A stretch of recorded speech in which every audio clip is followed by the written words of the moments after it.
So I'm curious, how much do you guys know about Moses?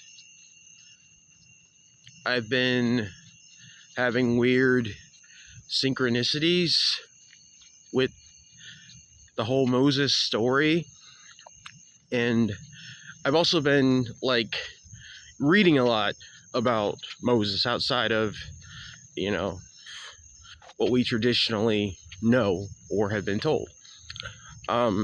There's a book that I started reading about Freemasonry, the supposed history of it.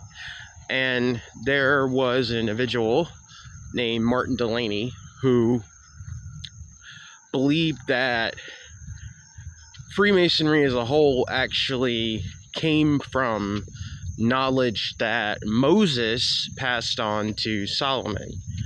Freemasonry is generally like a Solomonic thing, Hiram, Biff, Solomon, whatever. But it was information that Moses had, secrets, mysteries that he gave to Solomon. And I find that really interesting because I've read other things about Moses, like the whole weird story about Moses where when he died, like Satan came to claim his body, but God sent an angel to intercept. It's a really weird story, right? And so I'm really curious, like, where does the truth fall? Like, who is this individual really? Because I definitely think the truth is beyond what was written in the Bible. I find that whole Exodus, like Moses story, very, very interesting and strange at the same time. Like you get down to the whole, part where he's challenging the magicians of Egypt, and his staff becomes the greater snake that eats the other two. That's a magical duel.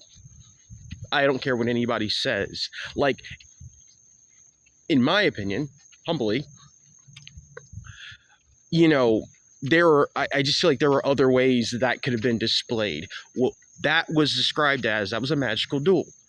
Those were three magicians dueling. And I find that really weird that the God of the Old Testament is utilizing that method to do a thing.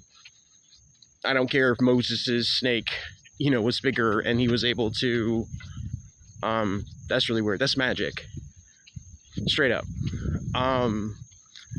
And so, you hear stories about like, okay, maybe Moses was implying things, implementing things that was, that he had access to when he was in Egypt.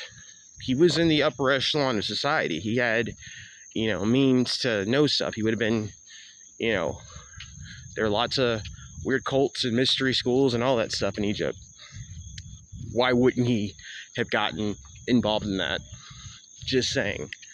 And so between that whole thing with, Delaney talking about him being like the true, it was like, it's a weird fringe belief, supposedly, according to the book.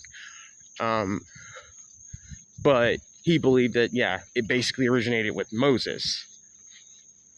And on top of all of that, there are actually weird old depictions, like drawings of Moses, where he had horns. Not judging the guy, but what aren't we being told? Anyway, you guys have a good one. Talk to you soon.